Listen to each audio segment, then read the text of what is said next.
Buenos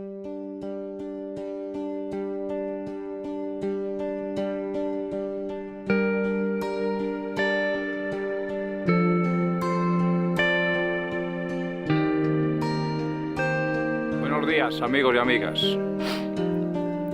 Amanecemos en la roca foradada de San Carlos de la Rápida. En castellano, roca agujereada. La raza superior le llama roca foradada. ¿Entiendes?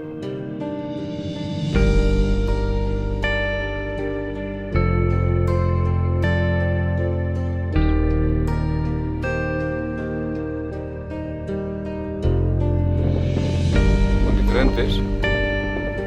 Superiores. Una cosa.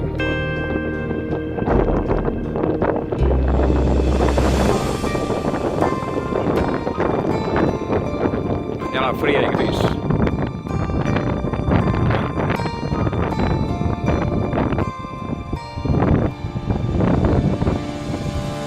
Bueno, pues vamos a ver el delta del Ebro, amigos y amigas.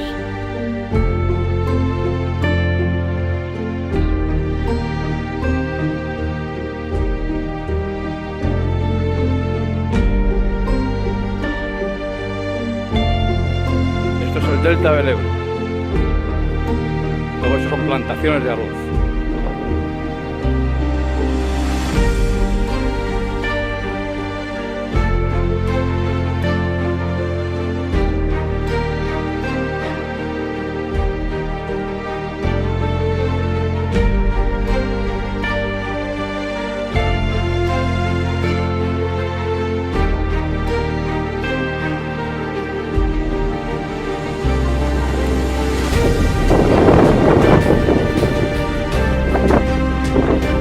De San Carlos de la Rápida.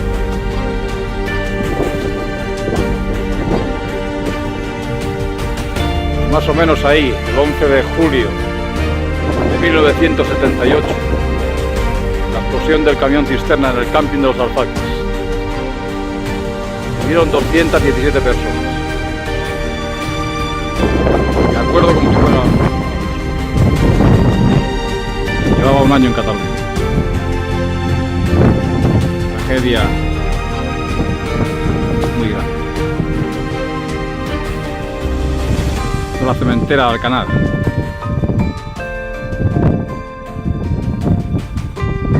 Y ahí ya viene Vinalós, provincia de Castellón, comarca del Bajo Maestrazgo.